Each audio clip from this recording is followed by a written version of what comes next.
I was driving through Clearfield County, Pennsylvania, late at night, trying to avoid traffic on my way home. It was a little past midnight and the road was practically deserted, just the way I liked it.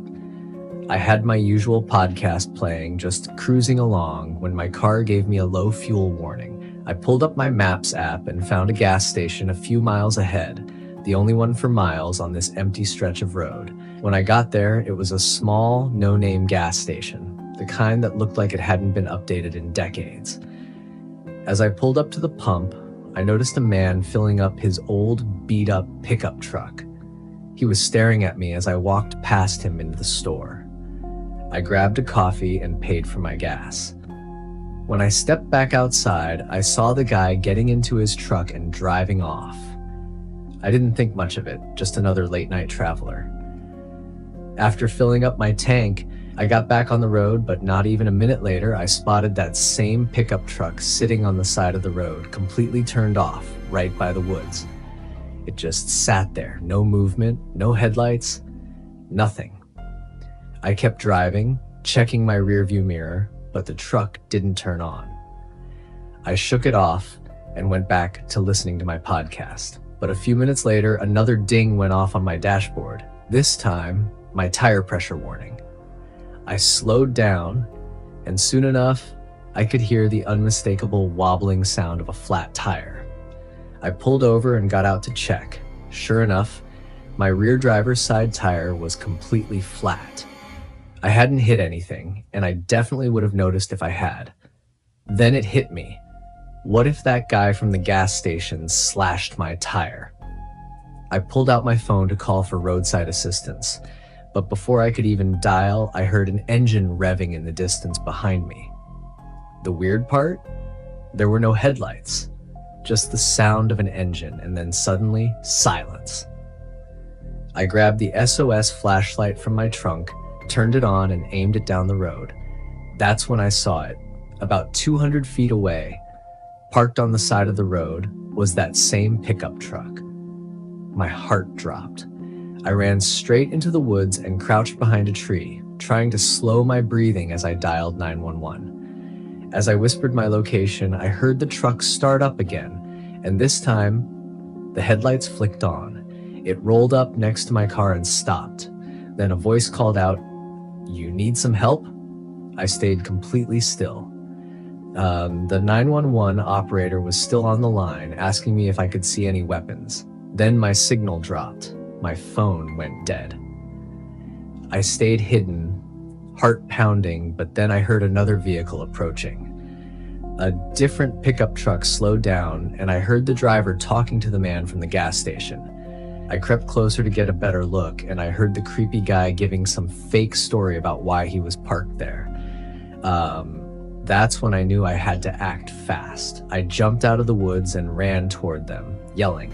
The new driver looked at me, then at the guy, and I could see the shift in his face. He instantly knew something was wrong. The creepy guy immediately started backing away, denying everything, then jumped into his truck and sped off down the road. The other driver stayed with me until the cops arrived. I told them everything, and they said they'd check the gas station security footage to see if he had actually slashed my tire. But I never heard back, so I guess there wasn't enough proof. To this day, I still wonder what would have happened if my car hadn't warned me about my tire, or if I hadn't run into the woods when I did. It was the most terrifying night of my life, and it still gives me chills just thinking about it.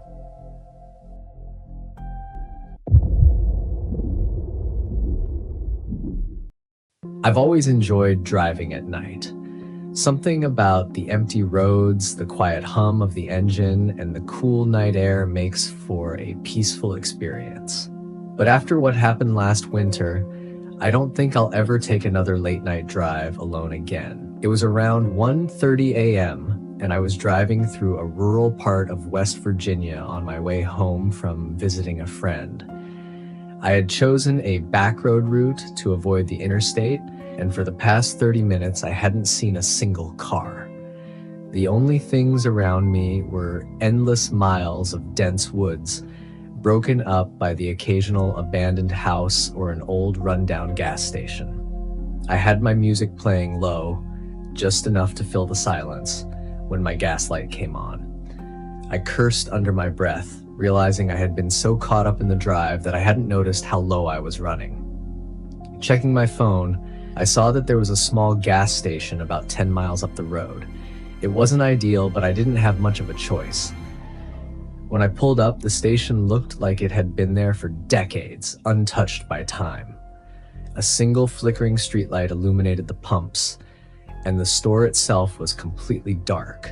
No cars, no signs of life. Just a handwritten note taped to the door that read, "Pump first, pay inside." I was already uneasy, but I stepped out and started filling my tank. The cold air bit at my skin as I stood there, staring off into the woods that surrounded the station.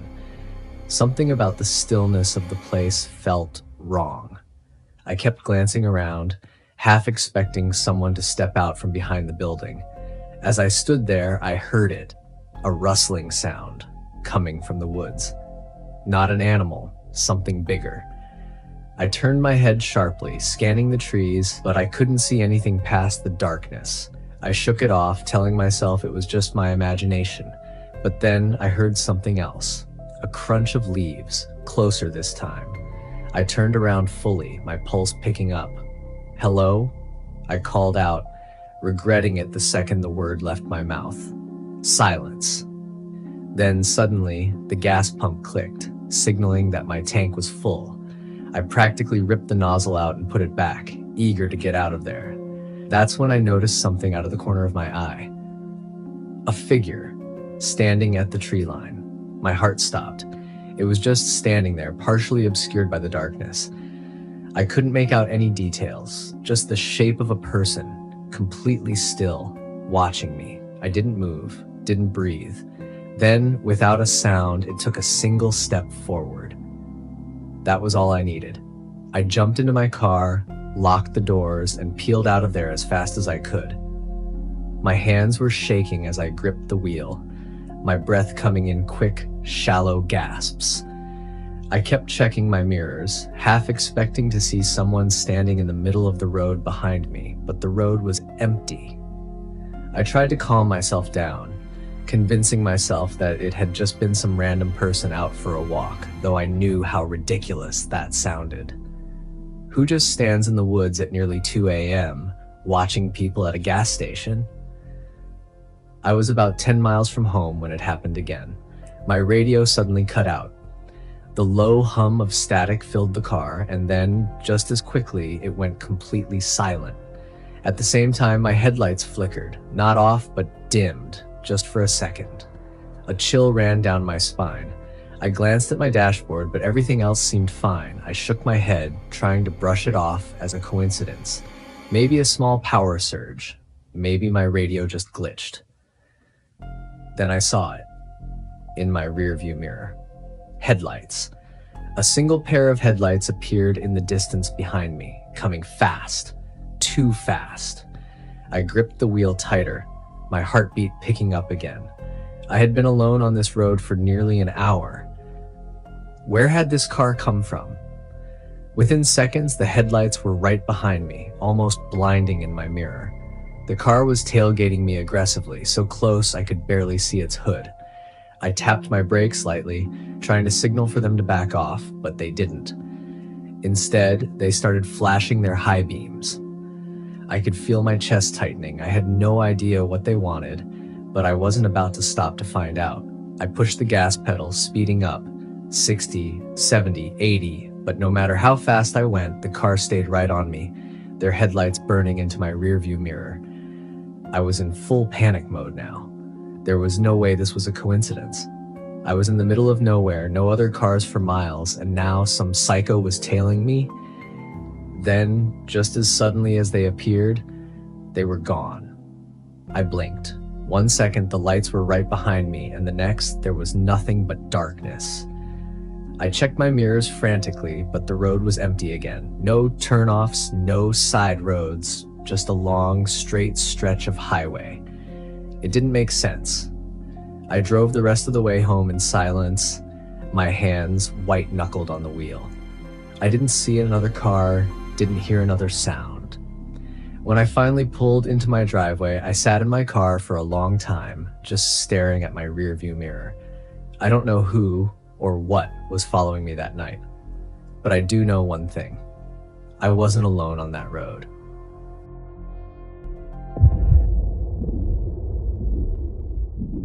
It was nearly 3 a.m. when I found myself driving down an empty back road in rural Tennessee. I had been on the road for hours, pushing through exhaustion, just trying to get home. I had made the mistake of trusting my GPS to find the fastest route, which led me off the highway and onto a narrow, two-lane road surrounded by dense woods. The night was unnervingly quiet, the only sound coming from my tires humming against the pavement. My headlights barely cut through the thick fog that had rolled in, making every curve in the road feel like a blind turn into nothingness. I turned up the volume on the radio, trying to keep myself alert, but the static made it worse. Then, out of nowhere, my dashboard chimed, a low fuel warning. I cursed under my breath and pulled up the nearest gas station on my phone. The closest one was about 15 miles away, and if my calculations were right, I would barely make it. As I kept driving, something shifted in the fog ahead. A shadow, a figure standing directly in the middle of the road. I slammed on the brakes, my tires screeching against the pavement. My car skidded slightly before coming to a stop just a few feet away from the figure. The headlights illuminated him, an older man, maybe in his 60s, wearing a ragged flannel and jeans. His face was gaunt, eyes hollow, skin pale. He stood completely still, staring at me as if he had been expecting me. I honked my horn, hoping he would move, but he didn't flinch. I tried to go around him, but as soon as I moved the wheel, he took a step forward. I gritted my teeth, trying to decide what to do. There were no other cars around, no houses, just endless trees and fog. The gas station was still miles away, and my fuel gauge was dangerously low. I rolled my window down slightly and asked him if he needed help. My voice came out uneasy, and I already regretted opening my mouth. For a moment, he didn't respond. Then, in a slow, deliberate motion, he raised his hand and pointed. Not at me, not at my car, at the woods to the right of the road. I looked in that direction, squinting through the fog, but I didn't see anything, just trees and darkness. When I turned back, the man was closer. Too close. I didn't see him move, didn't hear his footsteps, but now he was standing directly outside my driver's side window. My heart slammed against my ribs as I instinctively locked the doors. His lips barely moved as he spoke. His voice was hoarse, almost a whisper, but I could hear every word clearly. You shouldn't be here. A wave of dread crawled up my spine. I asked him why. He didn't answer. Instead, he tilted his head slightly, as if listening to something in the distance. Then he turned and started walking toward the woods. With every step he took, my headlights seemed to dim. The darkness around him thickened, swallowing him up like a shadow melting into the trees. Then he was gone. I sat there, gripping the wheel, heart pounding in my ears. The road ahead was empty again, the fog shifting lazily under the headlights. My brain screamed at me to hit the gas and get the hell out of there, but my body wouldn't move. Then something knocked on my rear windshield. Not hard, just a soft, deliberate tap. My breath caught in my throat. Slowly, I looked into my rearview mirror. At first, I didn't see anything, just the fog swirling under the red glow of my brake lights. But then, movement. A shape was emerging from the darkness. Not the old man. Something else. Its limbs were too long, its movements unnatural, like a puppet being dragged by invisible strings. Its skin was gray, stretched tight over sharp bones, and its face, if it even had one, was obscured by the shadows. I didn't wait to see what it wanted. I slammed my foot on the gas, tires screeching as I sped down the road. My eyes flicked to the mirror again, but the thing was gone. I drove nonstop until I reached the gas station, barely rolling up to the pump before my car sputtered and died. I rushed inside, out of breath, feeling like I had just escaped something I couldn't even explain. The attendant, a tired-looking man in his 40s, barely looked up as I approached the counter. I told him what happened, about the man in the road, about the thing that followed me. His expression didn't change. Without a word, he reached under the counter, pulled out a small, battered notebook, and flipped through the pages. Then he turned it around and slid it toward me. The page was filled with scribbled descriptions of encounters just like mine. Different years, different cars, different people, but the same road, the same man, the same warning. I looked up at the attendant, feeling cold all over. He simply said, "You're lucky. Most people don't make it past the knock."